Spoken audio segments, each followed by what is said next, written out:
룩셈부르크 최고 재벌 상속녀의 왼팔이 썩기 시작했습니다. 피부는 터지고 진물이 흐르며 마침내 그녀는 코끼리 다리 병이라는 말을 들었습니다. 파리, 제네바, 런던, 빈, 전 세계 명의들이 고개를 저은 병. 6개월 동안 수십억을 쏟아부었지만 아무도 원인을 몰랐죠. 그런데 단 7일. 한국에 도착하자마자 병명이 나왔습니다. 그리고 3일 후 움직이지 않던 손가락이 꿈틀거렸죠. 그녀는 울며 말했습니다. 돈도 명예도 안 됐어요. 그런데 한국은 저를 인간으로 대해줬어요. 결국 그녀는 자신의 이름을 버렸고 태극기 앞에서 귀화를 선언합니다. 제 이름은 이제 이은미입니다. 전 세계 부자들이 몰래 찾아오는 의료 기적의 나라, 대한민국. 그 충격적 실화를 지금 공개합니다. 이런 이야기 놓치지 마세요. 구독과 좋아요로 함께 감동을 퍼뜨려주세요. 저는 에밀리 드 보셰르입니다. 룩셈부르크 최대 재벌 가문의 막내딸이죠. 어릴 때부터 모든 것이 완벽했습니다. 파리 소르본 대학에서 정치학 학사를 받았고 빈 음악원에서 클래식 피아노를 전공했어요. 8개 언어를 구사하며 유럽 사교계에서는 완벽한 상속녀라고 불렸죠. 그런데 작년 10월에 어느 아침 왼손 등이 이상하게 부어있는 걸 발견했습니다. 처음엔 별거 아니라고 생각했어요. 전날 피아노 연습을 좀 과하게 했나 싶었거든요. 하지만 며칠이 지나도 붓기는 가라앉지 않았습니다. 오히려 점점 더 심해지고 있었어요. 이상하네요. 왜 이렇게 붓는 거죠? 개인 주치의에게 문의했지만 그는 단순한 염좌일 거라며 며칠 더 지켜보자고 했습니다. 하지만 일주일이 지나도 상황은 전혀 나아지지 않았어요. 왼손이 점점 더 퉁퉁 부어올랐고 손가락까지 굵어지기 시작했습니다. 아가씨, 혹시 어디 다치신 적 있어요? 집안 의사가 걱정스러운 표정으로 물었지만 저는 기억나는 게 없었습니다. 단지 손등과 손목 부분이 계속 무거워지는 느낌만 있었어요. 마치 누군가가 제 손에 납덩어리를 매달아 놓은 것 같았습니다. 한 달이 지나자 문제는 더욱 심각해졌습니다. 왼손으로 피아노 건반을 누르는 것조차 힘들어졌어요. 손가락이 마치 소시지처럼 부풀어 올라 정교한 동작이 불가능했습니다. 그때부터 제 마음속에 불안감이 싹트기 시작했죠. 이건 분명 뭔가 잘못된 거야. 룩셈부르크 국립병원에서 혈액검사와 엑스레이를 찍었지만 특별한 이상은 발견되지 않았습니다. 의사들은 일시적인 염증이라며 소염제를 처방해줬어요. 하지만 약을 먹어도 붓기는 전혀 가라앉지 않았습니다. 그로부터 2달 후 상황은 더욱 악화됐습니다. 부종이 손목을 넘어 팔뚝까지 번지기 시작했어요. 왼팔 전체가 오른팔보다 눈에 띄게 굵어졌습니다. 제가 즐겨 입던 맞춤 의상들이 왼팔 때문에 맞지 않게 됐죠. 도대체 뭐가 문제인 걸까요? 가족들도 심각하게 받아들이기 시작했습니다. 아버지는 유럽 최고의 의료진들을 수소문하기 시작했어요. 하지만 그 누구도 명확한 답을 주지 못했습니다. 단지 지켜봅시다라는 말만 반복했죠. 저는 점점 공연장에 나가는 것을 꺼리게 됐습니다. 사람들의 시선이 제 부은 왼팔에 머무는 게 느껴졌거든요. 완벽함을 자랑스러워했던 제게 이런 변화는 견딜 수 없는 고통이었습니다. 제가 뭘 잘못한 걸까요? 밤마다 거울 앞에 서서 부은 팔을 바라보며 눈물을 흘렸습니다.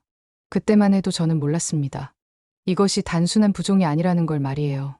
그리고 이 병이 저를 한국이라는 나라로 이끌어갈 거라는 것도 전혀 예상하지 못했습니다. 25년간 완벽했던 제 인생에 처음으로 균열이 생긴 거였어요.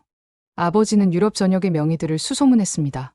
파리의 생루이 병원, 제네바의 칸톤 대학병원, 런던의 킹스 칼리지 병원, 빈의 일반 종합병원까지. 돈이 문제가 아니었어요. 저희 가문의 재력이면 세계 어디든 갈 수 있었거든요. 첫 번째로 찾아간 곳은 파리였습니다. 프랑스 최고의 혈관외과 전문의가 저를 진찰했어요. 특이한 케이스네요. 혈관에는 이상이 없어 보이는데. 각종 정밀 검사를 받았습니다. CT, MRI, 혈관 조영술까지 모든 검사를 다 해봤어요. 하지만 결과는 실망스러웠습니다. 원인을 정확히 알 수 없습니다. 아마도 자가면역 질환의 일종일 가능성이 높아요. 자가면역 질환이라니. 제 몸이 스스로를 공격하고 있다는 뜻이었습니다. 의사는 스테로이드 치료를 권했지만 확실한 보장은 할 수 없다고 했어요. 제네바에서도 마찬가지였습니다. 스위스의 정밀한 의료진들이 저를 며칠간 검사했지만 결론은 똑같았어요. 림프계 이상으로 보입니다만 정확한 원인은 림프계. 처음 들어보는 단어였습니다. 의사가 설명해줬어요. 우리 몸에는 혈관 외에도 림프관이라는 게 있다고. 그런데 그 시스템에 문제가 생기면 이런 부종이 나타날 수 있다는 거였죠. 그럼 고칠 수 있나요? 글쎄요. 현재로서는 증상 완화 정도만 가능할 것 같습니다. 런던에서는 더욱 절망적인 이야기를 들었습니다. 영국 왕실 주치의로도 유명한 교수가 제 상태를 보더니 고개를 저었어요. 이미 상당히 진행된 상태네요. 팔 전체로 번지고 있어 보입니다. 그의 말이 맞았습니다. 이제 어깨 근처까지 부종이 올라왔어요. 왼팔이 오른팔보다 거의 2배 가까이 굵어진 상태였습니다. 혹시 이게 평생 가는 건가요? 안타깝게도 그럴 가능성이 높습니다. 우리가 할 수 있는 건 더 이상 악화되지 않도록 관리하는 것뿐이에요. 빈에서는 조금 다른 진단을 받았습니다. 오스트리아의 한 전문의가 제 상태를 보고 말했어요. 림프 부종 2기로 보입니다. 코끼리 다리병이라고도 하죠. 코끼리 다리병, 충격적인 명칭이었습니다. 제 우아했던 팔이 코끼리 다리 같다는 거였어요. 치료법은 없나요?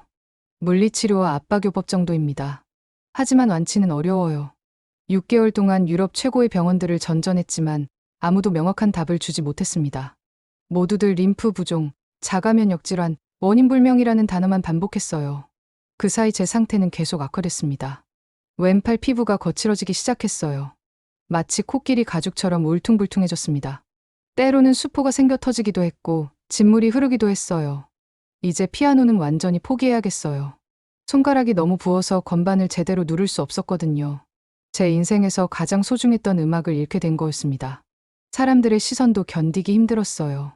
파티장에서 만난 사람들이 제 팔을 힐끔힐끔 쳐다보는 게 느껴졌습니다. 어떤 이들은 대놓고 수근거리기도 했어요. 에밀리 양에게 무슨 일이 생긴 거래? 병에 걸린 것 같던데. 완벽함을 자랑하던 제가 이제는 호기심의 대상이 돼버린 거였습니다. 집에만 틀어박혀 지내는 날들이 많아졌어요. 정말 돈으로도 안 되는 게 있구나. 25년간 저는 생각했습니다. 우리 가문의 재력이면 세상에 못 고칠 병은 없을 거라고. 하지만 현실은 달랐어요. 아무리 비싼 치료비를 지불해도 아무도 제 병을 고쳐주지 못했습니다. 밤마다 창밖을 바라보며 생각했습니다. 과연 이 병을 고칠 수 있는 곳이 세상에 존재하기나 할까요? 부종이 팔뚝을 넘어 어깨까지 번지기 시작한 건 유럽 병원 순례를 끝낸 지 한 달 후였습니다. 아침에 일어나서 거울을 보는데 왼쪽 어깨 부분까지 퉁퉁 부어있는 거예요. 이제 정말 끝인가 봐. 피부 상태도 심각해졌습니다. 처음엔 단순히 부어있기만 했는데 이제는 겉모습이 완전히 달라졌어요. 왼팔 전체 피부가 울퉁불퉁하게 변형됐습니다. 마치 나무 껍질 같은 질감이었어요.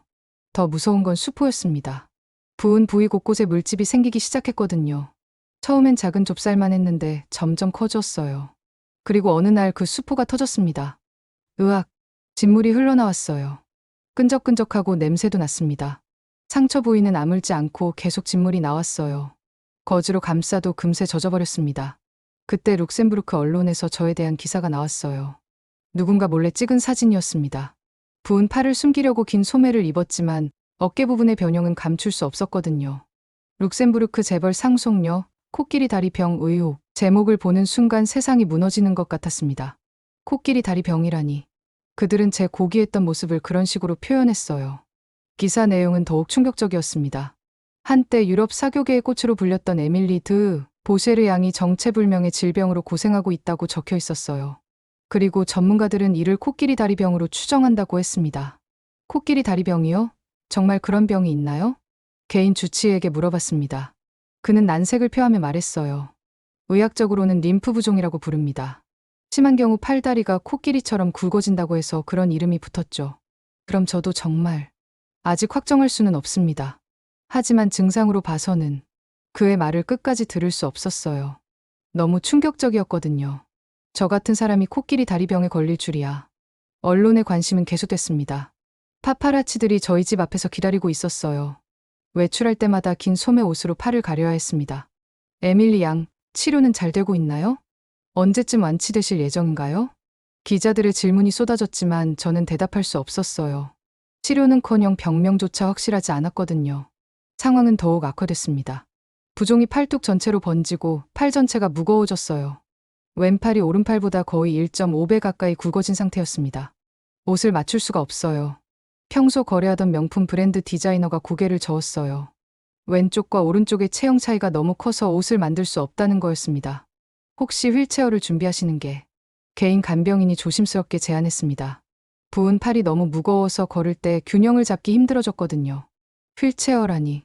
25년간 완벽한 몸매를 자랑했던 제가 휠체어를 타야 한다니. 받아들일 수 없었어요. 하지만 현실은 냉혹했습니다.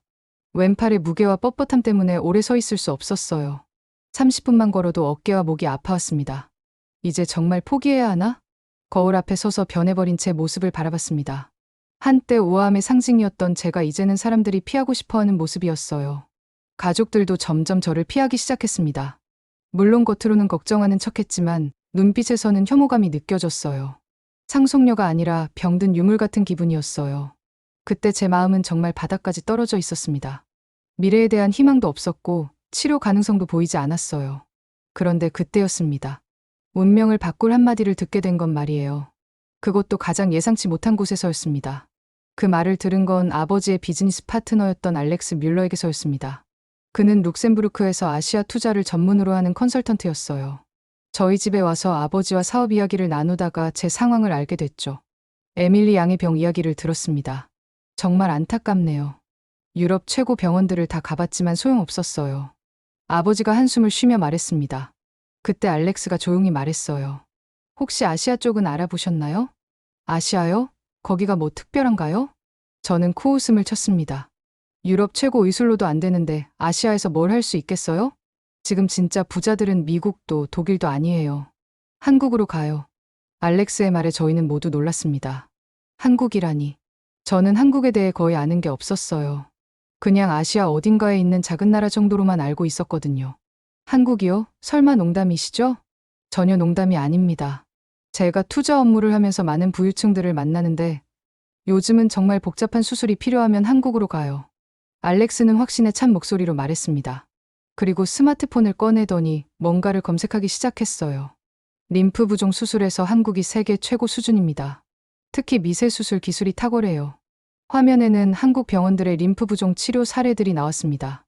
놀라운 비포 애프터 사진들이었어요. 제 팔처럼 심하게 부었던 환자들이 수술 후 거의 정상으로 돌아온 모습들이었습니다. 이게 정말 가능한 거예요? 물론입니다. 한국 의사들은 0.3mm 림프관을 연결하는 초고난도 수술을 일상적으로 해요. 유럽에서는 시도조차 못하는 수술들이죠. 처음엔 믿기지 않았습니다. 한국이 의료 선진국이라니. 저에게 한국은 그냥 삼성이나 LG 같은 전자제품 만드는 나라 정도였거든요. 그런데 언어는 어떻게 해요? 한국어 할 줄 아는 사람이 없는데. 요즘 한국 대형 병원들은 외국인 환자를 위한 통역 서비스가 완벽해요. 영어로 소통하는데 전혀 문제 없습니다. 알렉스가 계속 설명했습니다. 한국에는 서울대병원, 삼성서울병원, 서울아산병원 같은 세계적 수준의 병원들이 있다고 했어요. 그리고 무엇보다 정확해요. 유럽에서는 진단만 몇 달 걸리잖아요. 한국은 일주일 안에 정확한 진단과 치료 계획이 나옵니다. 일주일이라니. 저는 6개월 동안 유럽을 전전하며 명확한 진단 하나 받지 못했는데 말이에요. 하지만 정말 믿을 만한가요? 아버지가 여전히 의구심을 표했습니다. 그러자 알렉스가 전화를 걸기 시작했어요. 지금 서울 아산병원 국제진료센터에 연락해 보겠습니다.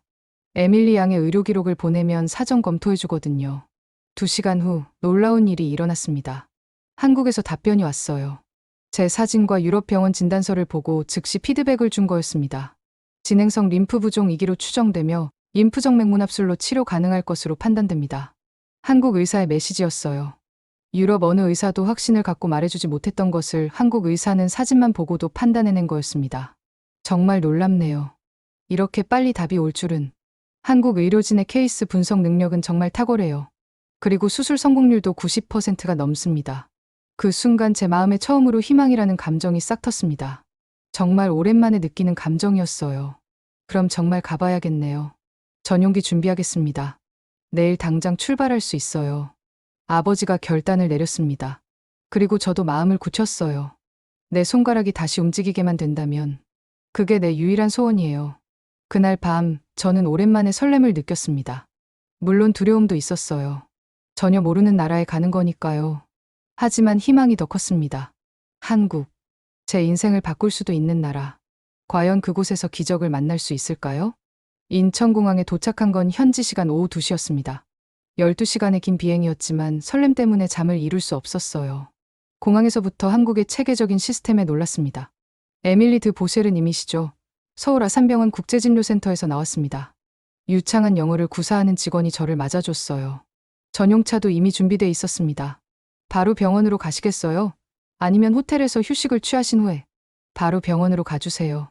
하루라도 빨리 진단받고 싶어요. 서울 시내로 들어가는 길의 본 풍경은 제 예상과 완전히 달랐습니다. 유럽 못지않게 세련된 건물들과 깔끔한 도로. 그리고 무엇보다 놀라운 건 사람들의 빠른 움직임이었어요. 한국 사람들은 정말 빨라요. 의료진들도 마찬가지고요. 국제진료센터 직원이 설명해줬습니다. 그 말이 맞았어요. 병원에 도착하자마자 모든 게 신속하게 진행됐거든요. 서울 아산병원에 들어서는 순간 압도됐습니다. 유럽의 어떤 병원보다 크고 첨단 장비들로 가득했어요. 로비에서부터 최신 의료기기들이 보였습니다. 김덕우 교수님이 기다리고 계십니다. 접수를 마치자마자 바로 진료실로 안내됐어요. 유럽에서는 예약만으로도 몇 주씩 기다려야 했는데 말이에요. 김덕우 교수는 생각보다 젊었습니다. 40대 초반쯤 보였어요. 하지만 그의 눈빛에서는 엄청난 전문성이 느껴졌습니다. 안녕하세요, 에밀리 씨. 멀리서 오시느라 고생하셨어요. 완벽한 영어였습니다. 발음도 자연스럽고 의학 용어도 정확했어요. 유럽에서 보내주신 자료들을 미리 검토했습니다. 일단 직접 진찰부터 해보겠습니다. 김 교수가 제 부은 팔을 자세히 살펴봤어요. 손으로 만져보더니 몇 군데를 눌러봤습니다. 그리고는 특수한 기계로 무언가를 측정하기 시작했어요. 예상했던 대로네요. 뭔가 발견하셨나요? 네, 확실합니다. 림프 신티그래피 검사부터 해보겠습니다. 30분 후 저는 검사실에 누워 있었습니다. 손가락 사이에 작은 주사를 맞더니 특수 카메라로 제 몸을 촬영하기 시작했어요. 림프액의 흐름을 실시간으로 보는 검사입니다. 한국에서 개발한 최신 기술이에요. 기술사가 설명해줬습니다. 모니터에는 제 몸속 림프관들이 실시간으로 나타났어요. 오른쪽은 정상적으로 흘러가는데 왼쪽은 완전히 막혀 있었습니다. 일주일간의 정밀검사를 거쳐 김 교수의 진료실에서 결과를 들었습니다. 진행성 림프 부종 E형입니다. 드디어 명확한 병명이 나왔어요. 6개월 동안 유럽에서 들어보지 못했던 정확한 진단이었습니다. 흔히 코끼리 다리병이라고 불리는 케이스예요. 하지만 에밀리 씨는 정말 운이 좋습니다. 운이 좋다고요? 네, 지금 한국에 오신 거 정말 잘하셨어요. 한 달만 늦었어도 전신으로 번졌을 겁니다. 김 교수의 말에 등골이 오싹했어요. 정말 위험한 순간이었던 거였습니다. 그런데 정말 치료가 가능한가요? 물론입니다. 림프정 맥문합술로 충분히 치료 가능해요. 0.3mm 림프관을 정맥에 연결하는 수술입니다. 0.3mm라니. 머리카락보다 가는 혈관을 연결한다는 거였어요. 유럽 의사들이 불가능하다고 했던 수술이었습니다. 성공률은 어느 정도인가요? 저희 병원은 95%입니다. 에밀리 씨 같은 케이스는 더 높아요. 그 순간 저는 눈물이 났습니다. 정말 오랜만에 느끼는 확신이었어요. 정말 제 손가락이 다시 움직일 수 있나요? 당연하죠. 수술 후 3일이면 미세한 움직임이 돌아올 거예요. 한 달 후면 피아노도 칠 수 있을 겁니다. 피아노라는 말에 가슴이 뛰었습니다. 포기했던 음악을 다시 할 수 있다니. 수술은 언제 가능한가요? 내일 당장 가능합니다. 응급수술로 분류해서 일정을 조정했어요. 일주일 만에 진단부터 수술 일정까지 모든 게 결정된 거였습니다. 유럽에서는 상상도 못할 체계적인 시스템이었어요. 한국 의료진은 정말 대단해요. 통역사가 말했습니다. 저도 그 말에 깊이 공감했어요. 그날 밤 호텔에서 가족들에게 전화를 걸었습니다. 아빠, 정말 놀라워요. 6개월 동안 몰랐던 정확한 병명을 일주일 만에 알아냈어요. 그리고 내일 수술 받아요. 정말인가? 안전한 거지? 네, 여기는 정말 다른 것 같아요. 의료진의 자신감이 완전히 달라요. 그날 밤은 정말 설렜습니다. 내일이면 제 인생이 바뀔 수도 있다는 생각에 잠이 오지 않았어요. 수술 당일 아침 6시, 저는 수술복을 입고 누워 있었습니다. 8시간 대수술이라고 했어요. 림프관과 정맥을 연결하는 정교한 작업이 필요하다고 했습니다. 걱정하지 마세요. 저희가 책임지겠습니다. 김덕우 교수가 마지막으로 말했어요. 그의 눈빛에서 확신을 읽을 수 있었습니다. 마취에서 깨어난 건 오후 5시였습니다. 첫 번째로 한 일은 왼손을 내려다보는 거였어요. 붕대로 둘둘 감겨 있었지만 뭔가 다른 느낌이었습니다. 수술 잘 끝났어요. 정말 성공적이었습니다. 간호사가 미소를 지으며 말했습니다. 하지만 아직은 아무것도 느껴지지 않았어요. 마취 때문인지 손가락에 감각이 없었습니다. 언제쯤 움직일 수 있나요? 보통 23일 정도 걸려요. 급하게 생각하지 마세요. 첫날 밤은 불안했습니다. 정말 수술이 성공한 걸까요? 손가락을 움직여보려고 했지만 여전히 아무 반응이 없었어요. 이틀째도 마찬가지였습니다. 붓기는 조금 가라앉은 것 같았지만 손가락은 여전히 움직이지 않았어요. 조급한 마음이 들기 시작했습니다. 정말 괜찮은 건가요? 김 교수에게 물어봤습니다. 에밀리 씨는 워낙 오래된 케이스라 시간이 좀 더 걸릴 수 있어요. 하지만 림프액 순환은 이미 정상화됐습니다. 실제로 부종은 눈에 띄게 줄어들고 있었어요. 팔 둘레가 하루하루 작아지는 게 느껴졌습니다. 그리고 수술 후 3일째 아침이었습니다. 평소처럼 왼손을 내려다보고 있는데 갑자기 이상한 느낌이 들었어요. 뭔가 간지러운데? 약지 끝부분에서 미세한 감각이 느껴졌습니다. 마치 개미가 기어가는 것 같은 느낌이었어요. 혹시 조심스럽게 약지를 움직여 보려고 했습니다. 처음엔 아무 일도 일어나지 않았어요. 하지만 계속 시도하다 보니 약지 끝이 아주 조금 움직였습니다. 정말 미세한 움직임이었지만 분명히 움직인 거였어요. 간호사님, 간호사님. 큰 소리로 불렀습니다. 간호사가 뛰어왔어요. 무슨 일이세요? 손가락이 움직여요. 간호사도 눈을 크게 뜨더니 제 손을 자세히 봤습니다. 정말이네요. 약지가 움직이고 있어요. 그 순간 저는 펑펑 울기 시작했습니다. 8개월 만에 처음으로 느끼는 손가락의 움직임이었어요. 제가 정말 움직였어요. 손가락이 움직였어요. 감정이 북받쳐 올라 간호사 품에서 엉엉 울었습니다.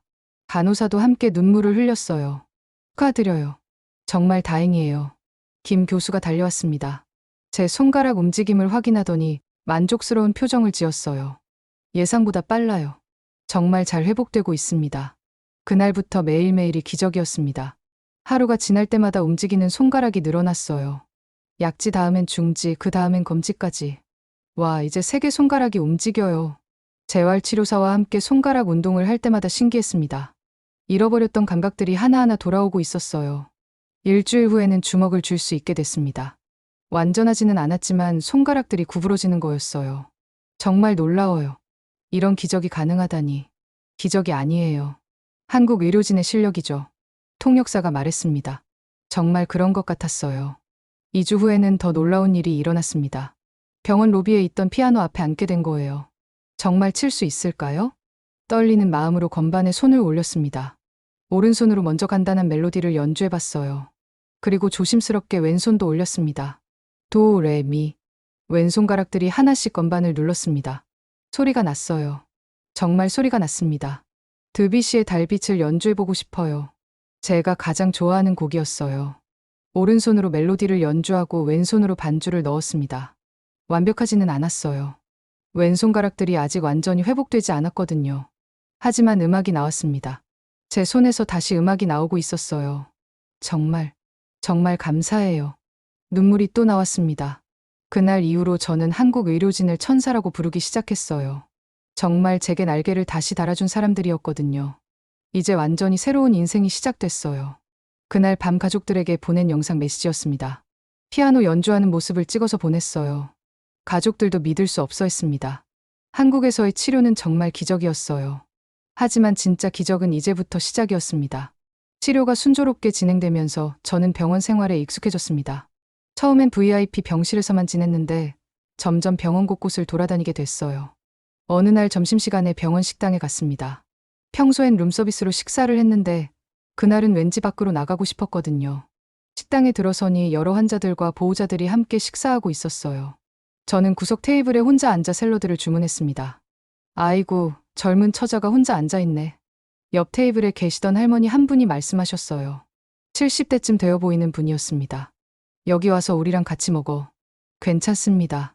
저는 괜찮긴 뭐가 괜찮아. 혼자 먹으면 음식이 채. 할머니는 제 말을 듣지 않고 저를 끌어다 앉히셨어요. 테이블에는 할머니 3분이 앉아 계셨습니다. 얘가 외국인이래. 어디서 왔어? 룩셈부르크에서 왔어요. 룩셈. 뭐? 어디야 그게? 할머니들은 룩셈부르크가 어디인지 모르셨어요. 제가 설명해드려도 잘 이해하지 못하셨습니다. 아무튼 멀리서 왔구나.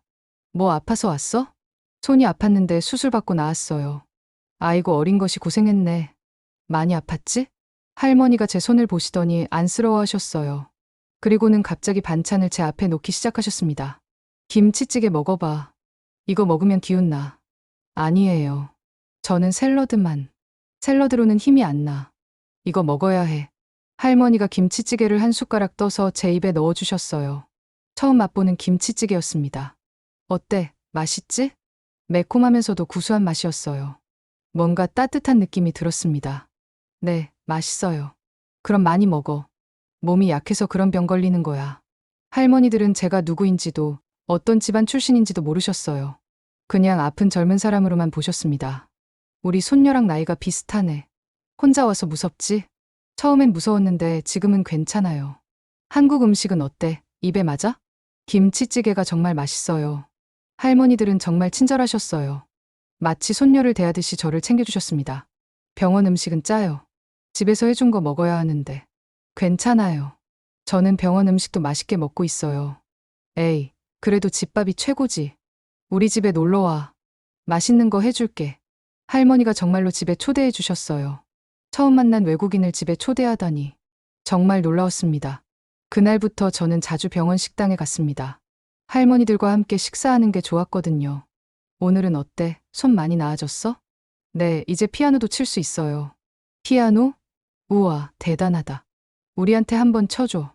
할머니들은 제가 피아니스트라는 것을 알고 무척 신기해하셨어요. 그래서 병원 로비에서 짧은 연주를 해드렸습니다.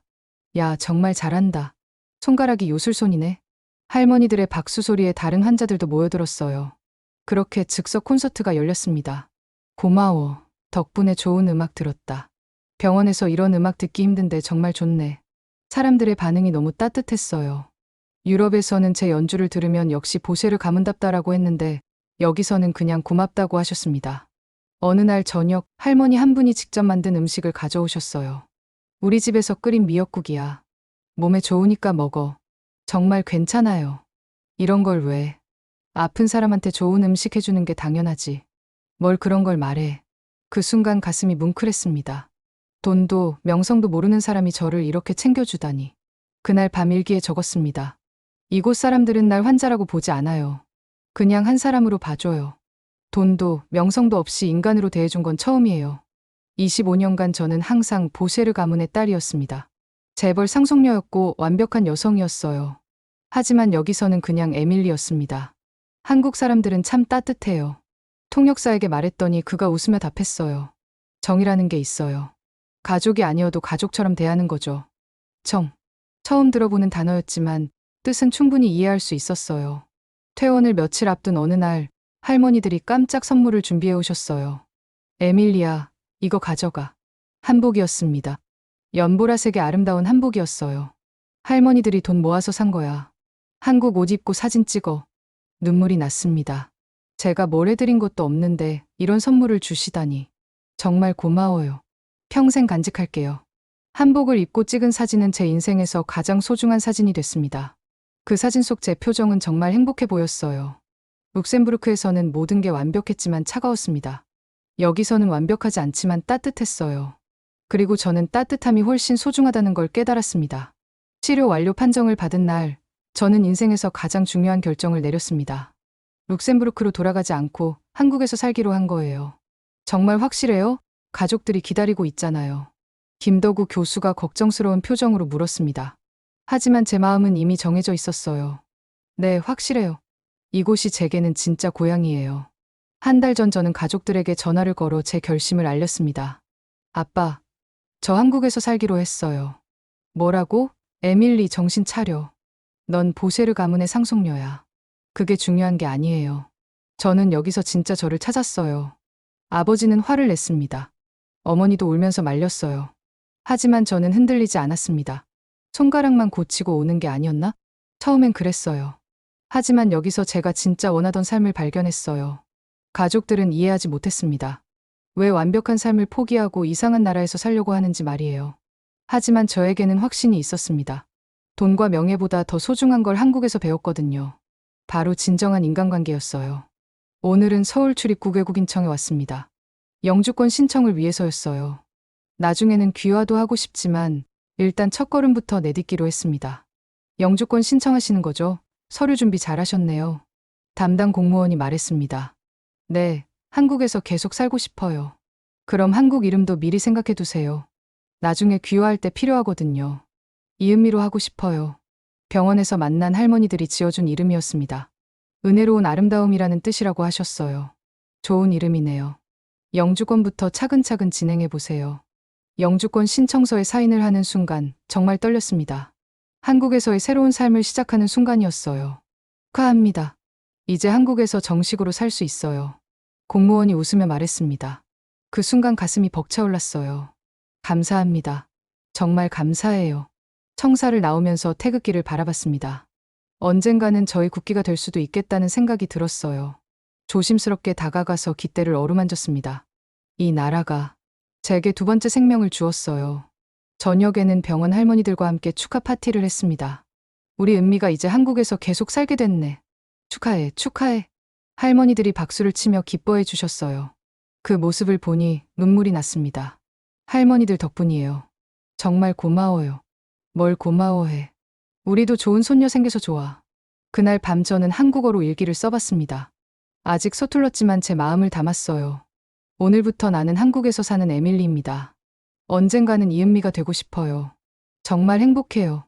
다음 날 김덕우 교수를 찾아갔습니다. 교수님, 정말 감사했어요. 교수님이 제 인생을 바꿔주셨어요. 에밀리. 아니, 은미 씨가 용기를 낸 거예요. 저는 도구일 뿐이었어요. 아니에요. 교수님과 한국 의료진 모두가 제게는 천사예요. 저는 교수님께 편지를 건넸습니다. 며칠 동안 정성스럽게 쓴 감사 편지였어요. 이 편지는 제가 한국어로 쓴 첫 번째 편지예요. 서툴지만 진심을 담았어요. 편지에는 이렇게 적혀 있었습니다. 김덕우 교수님께. 저는 단순히 병을 고치러 한국에 왔습니다. 하지만 여기서 훨씬 소중한 걸 얻었어요. 제 손가락이 다시 움직이게 해주신 것보다 진정한 사람의 온기를 알게 해주신 게 더 큰 선물이에요. 이 나라, 이 사람들과 함께 살아가고 싶어요. 언젠가는 한국 사람이 되어서 평생 감사하며 살겠습니다. 에밀리 올림. 교수님이 편지를 읽더니 미소를 지으셨어요. 한국어 정말 많이 늘었네요. 앞으로도 열심히 공부하세요. 네, 한국 사람처럼 살고 싶어요. 언젠가는 정말 한국 국적도 갖고 싶어요. 이제 저는 서울 한남동의 고급 서비스드 레지던스에서 살고 있습니다. 외국인 장기 체류자를 위한 시설이라 모든 절차가 간편했어요. 피아노 레슨을 하면서 생활하고 있습니다. 룩셈부르크의 저택과는 비교할 수 없지만 정말 행복합니다. 매주 주말마다 병원 할머니들을 찾아뵙습니다. 이제는 정말 가족 같은 사이가 됐어요. 은미야, 한국 생활 어때? 정말 좋아요. 여기가 제 제2의 고향이에요. 간혹 룩셈부르크 친구들이 연락을 해옵니다. 왜 그런 결정을 했냐고 물어봐요. 그럼 저는 이렇게 답합니다. 돈으로는 살 수 없는 걸 여기서 얻었어요. 제 한국 이름 이은미. 아직은 법적인 이름은 아니지만 정말 마음에 들어요. 에밀리 드 보쉐르로 살 때보다 이은미로 불릴 때가 훨씬 행복합니다. 이 손가락이 다시 움직이게 해준 나라. 그 나라는 이제 제 제2의 고향입니다. 창밖으로 보이는 한강을 바라보며 생각합니다. 정말 멀리서 왔지만 이제 집에 온 기분이에요. 한국, 제 두 번째 고향. 언젠가는 진짜 고향이 될 수도 있겠죠. 오늘도 제 이야기에 귀 기울여 주셔서 고맙습니다. 여러분의 따뜻한 마음이 저희 영상의 가장 큰 힘입니다. 건강하시고 늘 평안하시길 바랍니다.